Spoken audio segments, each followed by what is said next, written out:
ആലപ്പുഴയിലെ നവജാത ശിശുവിന്റെ ഗുരുതര വൈകല്യത്തിൽ ലാബുകൾക്ക് വീഴ്ചയുണ്ടായെന്ന് ആരോഗ്യവകുപ്പിന്റെ കണ്ടെത്തൽ. സ്കാനിംഗിൽ കുഞ്ഞിന്റെ ആരോഗ്യ പ്രശ്നങ്ങൾ തിരിച്ചറിയാനായില്ല. സ്കാനിംഗിന് ശേഷമുള്ള വിവരങ്ങൾ ലാബ് അധികൃതർ കളഞ്ഞതായും ആരോഗ്യവകുപ്പിന്റെ കണ്ടെത്തൽ. വിവരങ്ങളുമായി ആലപ്പുഴയിൽ നിന്ന് മനീഷ് ഐഷ മാത്യു ചേരുകയാണ്. മനീഷ്, നേരത്തെ ആരോഗ്യവകുപ്പ് തന്നെ ഒരു അന്വേഷണ കമ്മീഷനെ തീരുമാനിച്ചിരുന്നു. അതിന്റെ അന്വേഷണത്തിൽ പ്രാഥമികമായി മനസ്സിലാക്കുന്നത് ലാബുകൾക്കാണ് ഗുരുതരമായ വീഴ്ച സംഭവിച്ചത് എന്ന് തന്നെയാണ്. വിശദാംശങ്ങൾ.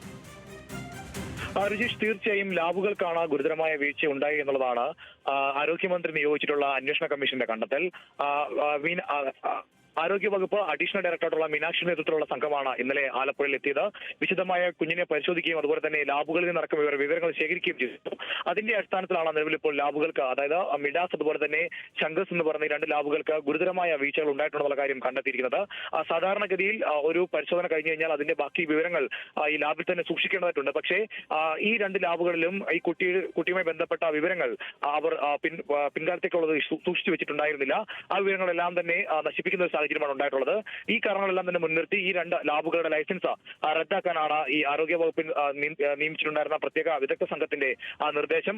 തുടർന്നുള്ള നടപടികൾ, അതായത് ഈ ലാബുകളുടെ ലൈസൻസ് റദ്ദാക്കുന്ന അടക്കമുള്ള നടപടികൾ വരും ദിവസങ്ങളിൽ ഉണ്ടാകുന്നതാണ് ഈ ഒരു ഘട്ടത്തിൽ മനസ്സിലാക്കാൻ കഴിയുന്നത്. അതിനോടൊപ്പം തന്നെ ചേർത്തുള്ള മറ്റൊരു കാര്യം, കുഞ്ഞിന്റെ ആരോഗ്യസ്ഥിതി നിലവിൽ തൃപ്തികരമാണെന്നും വിദഗ്ധ സംഘം നിരീക്ഷിക്കുന്നുണ്ട്.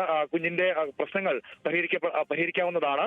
മുൻപോട്ടുള്ള ചികിത്സയുടെ കാര്യങ്ങളെല്ലാം തന്നെ വിദഗ്ധ സംഘം തീരുമാനിച്ചിട്ടുണ്ട്. അത്തരത്തിൽ ചികിത്സയ്ക്ക് വേണ്ട എല്ലാ സഹായങ്ങളും കുടുംബത്തിന് നൽകുമെന്നും വിദഗ്ധ സംഘം പറയുന്നുണ്ട്. രുചീഷ്, മനീഷ്, അതോടൊപ്പം ഡോക്ടർമാർക്ക് ഇക്കാര്യത്തിൽ ഏതെങ്കിലും തരത്തിൽ വീഴ്ച സംഭവിച്ചെന്ന് ആരോഗ്യവകുപ്പ് ചൂണ്ടിക്കാട്ടുന്നുണ്ടോ? രുചീഷ്, അത്തരത്തിലൊരു പരാമർശം ആരോഗ്യവകുപ്പിന്റെ റിപ്പോർട്ടിലില്ല എന്നുള്ളതാണ് മനസ്സിലാക്കാൻ കഴിയുന്നത്. അതായത് പൂർണ്ണമായും ഇതിന്റെ ഉത്തരവാദിത്വം, ഈ സ്കാനിങ്ങുകളിൽ ഒന്നും തന്നെ ഇത് കണ്ടെത്താൻ കഴിയാത്തതുകൊണ്ടാണ് ഡോക്ടർമാർക്കും ഇത് സംബന്ധിച്ച വിവരങ്ങൾ ലഭിക്കാറുള്ളത്. അതായത് ഈ സ്കാനിങ്ങിൽ ഉണ്ടായ ഗുരുതര വീഴ്ച മാത്രമാണ് ഇതിന് പിന്നിൽ എന്നുള്ളതാണ് നിലവിൽ ആരോഗ്യവകുപ്പിന്റെ നിരീക്ഷണം. ഈ സ്കാനിംഗ് റിപ്പോർട്ടുകൾ വെച്ചാണ് ഈ വനിതാ ശിശു ആശുപത്രിയിലെ ഡോക്ടർമാർ തുടർ ചികിത്സകൾ നടത്തിയത്. പക്ഷേ ഈ സ്കാനിങ്ങിൽ ഇത്തരത്തിലുള്ള ഒരു വിവരങ്ങളും ഇല്ലാത്തത് കൊണ്ടാണ് അവർക്ക് ചികിത്സ ആ തരത്തിലേക്ക് തുടരേണ്ടി വന്നത്. അതുകൊണ്ട് തന്നെ ഇതിന്റെ പൂർണ്ണ ഉത്തരവാദിത്വം ഈ ഏറ്റവും പ്രാഥമികമായി ലഭിക്കേണ്ട വിവരങ്ങൾ ലഭ്യമാക്കാതിരുന്നത് ഈ ലാബിന്റെ ഗുരുതരമായ വീഴ്ച എന്നുള്ളതാണ് ആരോഗ്യവകുപ്പിന്റെ കണ്ടെത്തൽ. രുചീഷ്.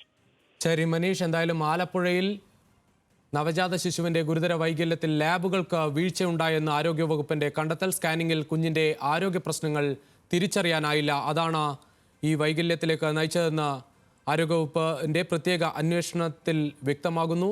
സ്കാനിങ്ങിന് ശേഷമുള്ള വിവരങ്ങൾ ലാബ് അധികൃതർ കളഞ്ഞതായും ആരോഗ്യവകുപ്പിന്റെ റിപ്പോർട്ടിൽ ഉണ്ട്. വിവരങ്ങൾ നൽകിയായിരുന്നു ആലപ്പുഴയിൽ നിന്ന് മനീഷ് ഐഷ മാത്യു.